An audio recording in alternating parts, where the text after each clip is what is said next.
Chapitre 58, l'équilibre manquant. Ilia s'arrêta au milieu d'une clairière silencieuse.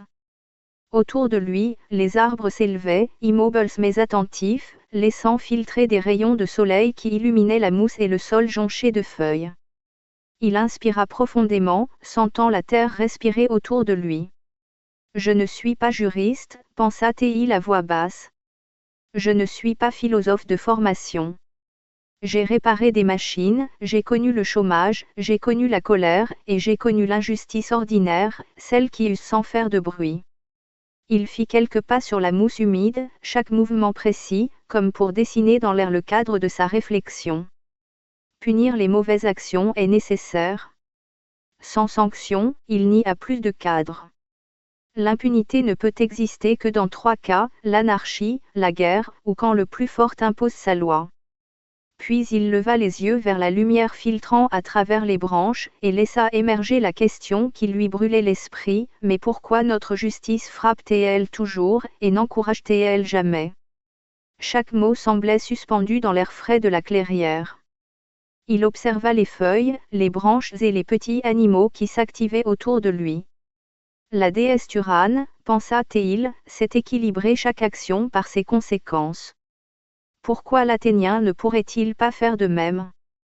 Quand quelqu'un vole, triche, détruit, on le punit. Très bien. Mais quand quelqu'un respecte, aide, protège, construit, renonce à un avantage injuste, que fait-on? Rien qui pèse face à la tentation du mal. Ilia esquissa un sourire triste et poursuivit, le bien coûte, du temps, de l'énergie, parfois du courage. Le mal rapporte, de l'argent, du confort, du pouvoir. Et nous avons créé un système qui feint de s'étonner que certains choisissent ce qui est rentable. Il s'accroupit et toucha le sol, la terre humide absorbant ses mains. Et si l'erreur n'était pas dans l'Athénien, mais dans l'équation? Si notre justice était asymétrique, sanctionnant mais n'élevant pas? Il traça dans l'air un cercle invisible, un symbole de symétrie et d'équilibre, et si on rééquilibrait? Si les sanctions financières existent déjà pour punir, pourquoi ne pas récompenser avec quelque chose de concret, mesurable, réel? Pas des symboles creux, mais des actes qui incitent à réparer, protéger, aider, transmettre.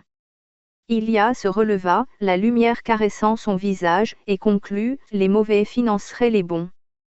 Chaque faute deviendrait contribution à la réparation collective. Le calcul change, tricher devient risqué, respecter devient avantageux. Le bien cesse d'être naïf. Il devient rationnel. Il observa la clairière, les rayons de soleil et les ombres des arbres, tout semblait parfaitement équilibré, chaque élément occupant sa place. Une société révèle ses vraies valeurs non par ce qu'elle interdit, mais par ce qu'elle récompense. Aujourd'hui, nous interdisons beaucoup. Nous récompensons presque rien. Et le cynisme progresse. Ilia inspira profondément et posa ses mains sur un tronc d'arbre. Quand l'intérêt personnel et l'intérêt collectif vont dans le même sens, la morale n'est plus un combat. Elle devient un réflexe. Il recula d'un pas, la clairière entière semblant retenir son souffle. Et dans ce silence, je sais que quelque chose vient d'être semé. Les feuilles frémirent doucement dans le vent.